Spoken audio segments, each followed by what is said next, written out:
Used to the sunshine we had today because the storms are coming. Yeah, let's go ahead and talk about tomorrow. Tomorrow, Gino, is an impact day. It is. We're going to be watching some storm potential, especially in the evening hours, where we could be seeing some strong and severe weather capable of damaging winds, some hail, some heavy downpours, and even a very small tornado threat. We can't say a 0% chance because there is a little bit of potential rotation that could be mixing in with some of these storms. The first half of the day, no issues. Will be dry, sunny, mild, muggy, and then in the afternoon, we could have an isolated pop-up, but after around 5 or so, we'll be watching those storms and move in here.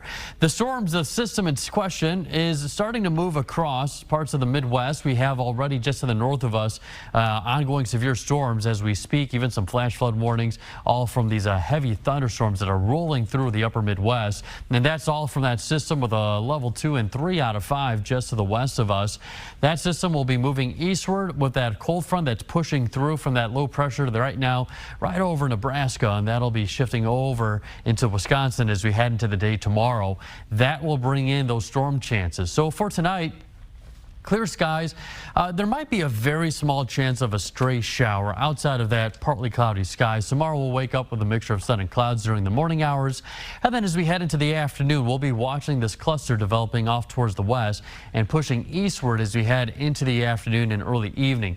It's going to be during this time we'll be having a very watchful eye between about 4, 6, 7 o'clock for that line of storms to be moving right through southeastern Wisconsin as that low pressure passes through. Now behind it, there will be a small chance of a few stray rain showers on Thursday morning. The second half of Thursday looks to be dry, but much cooler, highs in the lower 70s for Thursday.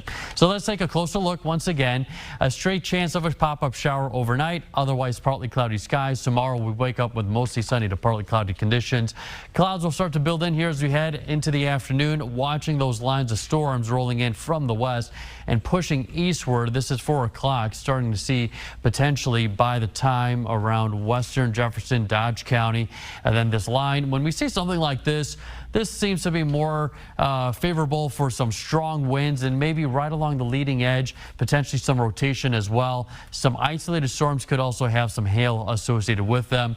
This is at 6 o'clock, showing that line moving right across the heart of the viewing area and then moving over Lake Michigan shortly after with a few scattered showers and perhaps a couple claps of thunder lingering to about 9, 10 o'clock. As we get into Thursday, a few stray rain showers, and then we kind of dry things out as we head into the afternoon. So tomorrow is an impact day because we are watching for this storm development. 86 for the high temperature, waking up in the lower 70s, and then we'll see lower 70s for highs on Thursday, mid 70s on Friday. A much pleasant start to the weekend, 75 and partly cloudy skies. Chance of storms will be moving in here on Saturday. That looks to be the second half of the day. Trending dry on Sunday with another chance of some storms on Monday with a little humidity returning by Tuesday. So tomorrow, little impact day, we'll be having a watchful eye. All right, definitely.